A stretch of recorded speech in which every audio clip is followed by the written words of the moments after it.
بسم اللہ الرحمن الرحیم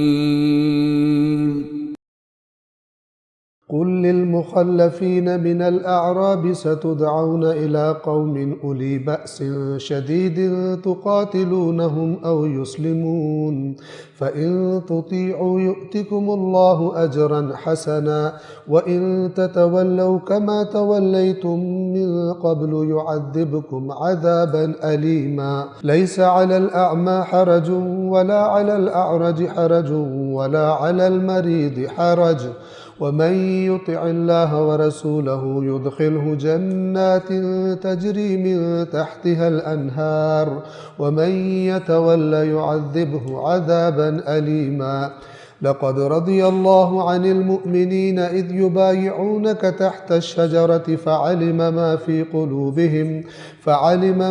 قلوبهم فأنزل السكينة عليهم وأثابهم فتحا قريبا رحمن الرحیم اللہ کے نام سے۔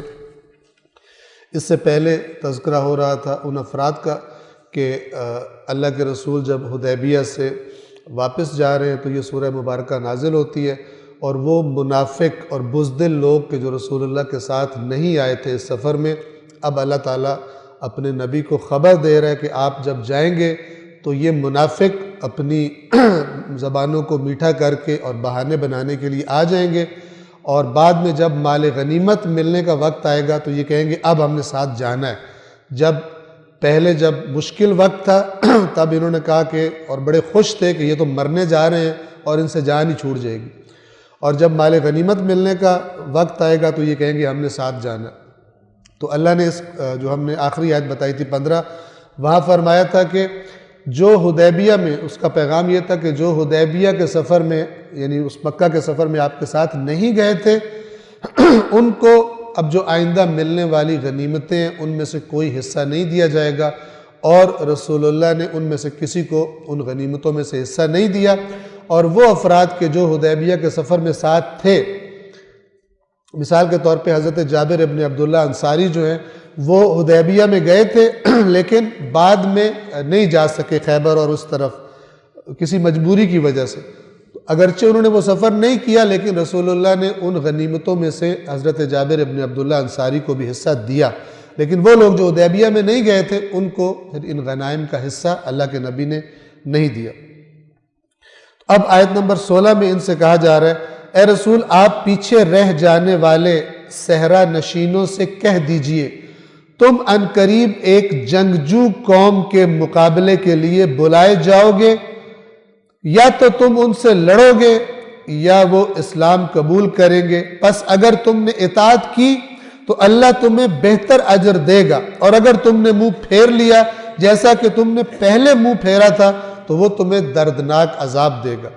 اب یہ اللہ تعالیٰ رسول پاک سے فرما رہا ہے کہ اگر یہ مال غنیمت لینا چاہتے ہیں تو ان کو اس ٹیسٹ میں سے، اس بھٹی میں سے گزرنا پڑے گا، ایک اور جنگ کا موقع آئے گا، اور اس جنگ کے موقع پر آپ نے ان سے کہنا ہے اب اگر یہ جنگ لڑو گے تو پھر اس کے بعد غنائم میں حصے دار بنو گے، نہیں لڑو گے تو جیسے پہلے تم نے وہی حرکت کی تھی کہ سختی کے وقت ساتھ چھوڑ جاتے ہو تو اللہ پھر تمہیں دردناک عذاب دے گا۔ اندھے پر کوئی حرج نہیں، نہ ہی لنگڑے پر کوئی حرج ہے اور نہ ہی بیمار پر کوئی حرج ہے۔ وہ افراد کہ جن کے اوپر جہاد واجب نہیں تھا، اگر کسی کو ایسی بیماری ہے، کوئی مثلا اس کی لاتیں صحیح نہیں ہے، لنگڑا ہے، ایک لات سے معذور ہے، یا اسی طرح کوئی اندھا ہے، تو ان پر جہاد واجب نہیں ہے۔ جو اللہ اور اس کے رسول کی اطاعت کرتا ہے اللہ اسے ایسی ہی جنتوں میں داخل فرمائے گا جن کے نیچے نہریں بہتی ہوں گی، اور جو منہ موڑ لے گا اللہ اسے شدید دردناک عذاب دے گا۔ یقیناً اللہ ان مومنین سے راضی ہو گیا جو درخت کے نیچے آپ کی بیعت کر رہے تھے، پس جو ان کے دلوں میں تھا وہ اللہ کو معلوم ہو گیا، لہٰذا اللہ نے ان پر سکون نازل کیا اور انہیں قریبی فتح عنایت فرمائی۔ اس آیت میں بہت تائید ہے اور اللہ کا بڑا انعام ہے ان افراد کے لیے کہ جنہوں نے اس درخت کے نیچے رسول اللہ کی بیعت کی تھی۔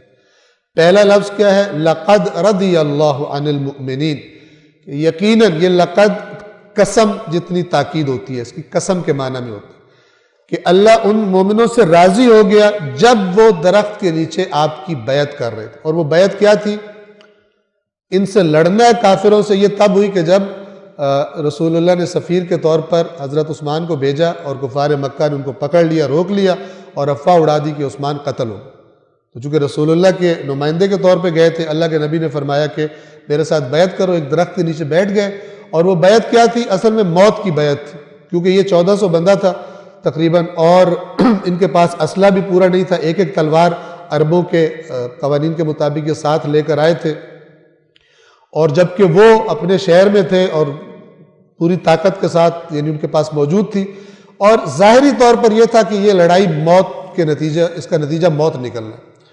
لیکن ان لوگوں نے رسول اللہ کی بیعت کی اور اللہ نے اپنی رضایت کا ان سے اعلان کیا کہ جب یہ درخت کے نیچے آپ کی بیعت کر رہے تھے تو یقیناً اللہ ان مومنین سے راضی ہو گیا، اور جو ان کے دلوں میں تھا خدا نے وہ جان لیا. یعنی اللہ تو دلوں کے حال جانتا ہے. دلوں میں کیا تھا؟ یعنی رسول اللہ کی اطاعت کے لیے تیار تھے، لیکن ظاہر ہے کہ اگر آگے دشمن خوفناک ہو اور ظاہری طور پہ موت دکھائی دے رہی ہو تو ایک اضطراب پیدا ہوتا ہے. تو اس اضطراب کا حل اللہ نے کیا کیا؟ فَأَنزَلَ السَّكِينَةَ عَلَيْهِمْ. اللہ نے ایک خاص سکون اور اطمینان ان کے دلوں میں نازل کر دیا اور وہ پھر گویا کہ مطمئن ہو گئے. اور اس سورہ مبارکہ میں چند موقع ایسے آئے تھے جب یہ اضطراب کی کیفیت بہت زیادہ تھی. اس کے بعد بھی جب میں نے عرض کیا تھا شان نزول میں اس کے کہ جب صلح کی شرائط طے پائیں تو اس وقت بھی اضطراب چوٹیوں پر پہنچ گیا، تو بھی اللہ نے ان کے دلوں میں سکون نازل کیا اور یہ تمام معاملات بخوبی انجام پائے، اور اللہ نے پھر اس سورہ میں فتح کی خوشخبری سنا دی. پس جو ان کے دلوں میں تھا وہ اللہ کو معلوم ہو گیا، لہٰذا اللہ نے ان پر سکون نازل کیا اور انہیں قریبی فتح عطا فرما دی، عنایت فرما دی. اور وہ قریبی فتح کیا تھی؟ ایک تو خود یہ فتح تھی صلح حدیبیہ، اور اس کے 3 مہینے بعد خیبر فتح ہو گیا. خیبر فتح ہوا اور اسلام کے اقتدار کا اور طاقت کا جو منظر تھا وہ پھر دنیا نے دیکھنا شروع کیا. اور مشرکین مکہ چونکہ صلح کا پیکٹ کر چکے تھے سخت ترین شرائط کے ساتھ، وہ بھی اب آپ کو پتہ ہے کہ مدینہ کے یہودی، اطراف کے یہودی اور مدینہ کے منافق یہ کفار مکہ کے ساتھ رابطے میں رہتے تھے اور پلان کیا کرتے تھے، فتنے کھڑے کیا کرتے تھے. غزوہ احزاب جو یہ 6 ہجری سے پہلا سال گزرا تھا، 5 ہجری شوال کے مہینے میں ہوئی تھی، وہ بھی انہی کی ملی بھگت سے ہوئی تھی. تو اب اللہ کے رسول کو ادھر سے اللہ نے اطمینان کرا دیا کہ اب یہ تو آپ سے نہیں لڑیں گے، پیکٹ ہو گیا.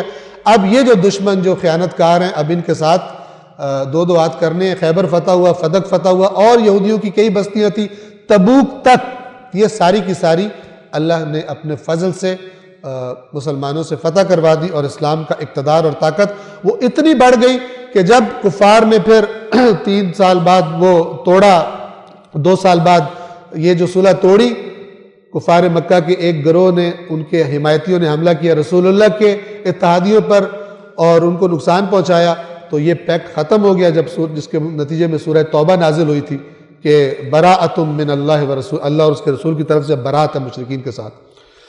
اور پھر جب یہ لشکر گیا وہاں پر، اور آپ کو پتہ ہے کہ جب رسول پاک نے اس عہد کو، اس معاہدے کو ختم کرنے کا اعلان کیا کہ انہوں نے ختم کر دیا تھا اپنے عمل سے.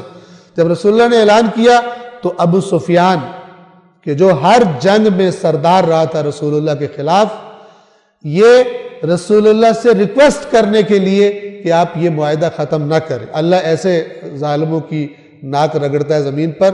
وہ رسول جس کو مکہ سے نکالا گیا تھا یہ ریکویسٹ کرنے کے لیے مدینہ آتا ہے اور رسول اللہ اس کی بات نہیں سنتے. ابو سفیان کی اپنی بیٹی حضرت ام حبیبہ کہ جو ابو سفیان کی بیٹی ہے، رسول اللہ کی زوجہ ہے، یہ گھر میں آتا ہے اور بیٹھنے لگتا ہے تو وہ ام حبیبہ بستر ہٹا دیتی ہے. کہتی ہے مجھے کیوں تم نے بستر ہٹایا؟ میں تمہارا باپ ہوں. فرمایا کہ یہ رسول اللہ کا بستر ہے، اس پر کافر نہیں بیٹھ سکتا، اس پر تو بیٹھ نہیں سکتا. اپنے باپ کو بھی وہاں بٹھانے سے انکار کر دیا. اور جب یہ واپس جا رہے تھے تو کسی نے ابو سفیان سے کہا کہ مجھے بڑا تعجب ہو رہا ہے. کسی مہاجر نہیں، ابو سفیان سے کہا مجھے بڑا تعجب ہو رہا ہے، مکہ کا سردار اور کسی کو اپنی خاطر میں نہ لانے والا، اور بندے کی منتیں کر رہا ہے، درخواستیں کر رہا ہے کہ آپ یہ پیکٹ نہ توڑیں. اور پھر رسول اللہ کا لشکر جب گیا 10,000 1400 تھے حدیبیہ میں، اور جب مکے کا لشکر گیا کم از کم کتنے تھے؟ 10,000، 12,000 بھی کہتے ہیں، لیکن 10,000 افراد تھے، اور ان 10,000 کی ہیبت ایسی اللہ نے ڈالی کہ ان کی لڑنے کی ہمت ہی نہیں ہوئی، اور بغیر جنگ کے اللہ تبارک و تعالیٰ نے مکہ رسول اللہ کے قبضے میں کر دیا۔ اور اللہ نے وعدہ کیا تھا کہ اے رسول، جس مکے سے آپ کو نکالا جا رہا ہے اللہ آپ کو اس مکے میں واپس پلٹائے گا، اور اللہ نے اپنا وعدہ پورا کیا۔ ان اللہ لا یخلف المیعاد، اللہ اپنے وعدے کے خلاف نہیں کرتا۔ صدق اللہ العلی العظیم۔